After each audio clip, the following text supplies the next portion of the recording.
नीतीश के बेटे निशांत की जेडीयू में आने की अटकलें और तेज। नीतीश के बेटे निशांत के आने से जेडीयू हड़पने का सपना टूट जाएगा। असल में खबर है कि निशांत हरनौत सीट से चुनाव लड़कर अपने पिता की विरासत और जेडीयू की कमान संभालेंगे।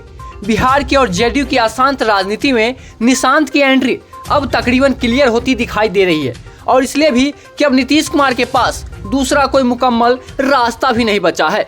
बिहार की 58% आबादी 25 साल से कम की है। 20 से 59 साल की आबादी करीब 47% है। तेजस्वी, पिक्के, चिराग, कन्हैया, सम्राट चौधरी, मुकेश सहनी जैसे नए लीडर अब मैदान में हैं। लालू जी स्वास्थ्य कारणों से और नीतीश जी भी करीब करीब उम्र जनित दिक्कतों की वजह से सक्रिय राजनीति से दूर हो जाएंगे।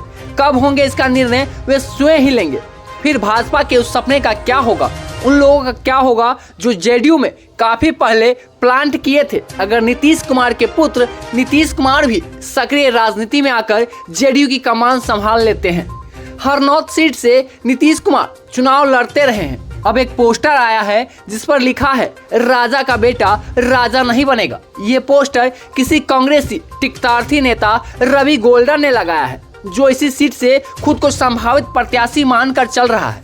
अब गोल्डन को राहुल गांधी, तेजस्वी यादव, चिराग पासवान और संतोष मांझी फकीर के बेटे तो निश्चित ही नहीं लगते होंगे, तो उन्होंने ऐसा पोस्टर क्यों लगाया? असल में खबर है कि निशांत इसी सीट से चुनाव लड़कर अपने पिता की विरासत और जेडीयू की कमान संभालेंगे।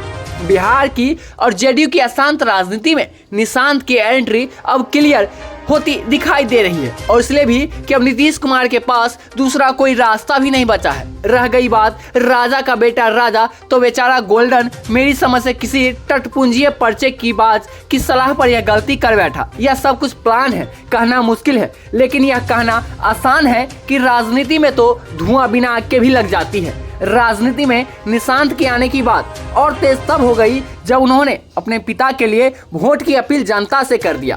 बिहार में चुनाव से पहले मुख्यमंत्री नीतीश कुमार के बेटे निशांत कुमार का बयान आया है कि निशांत ने कहा है, पिताजी ने बिहार के लिए अच्छा काम किया है, हो सके तो आप सब लोग उन्हें वोट दीजिए। चुनावी साल है और नए साल पर मैं सभी को बधाई देता हूँ। राजनीति में आने के सवाल को निशांत अनसुना कर आगे बढ़ गए।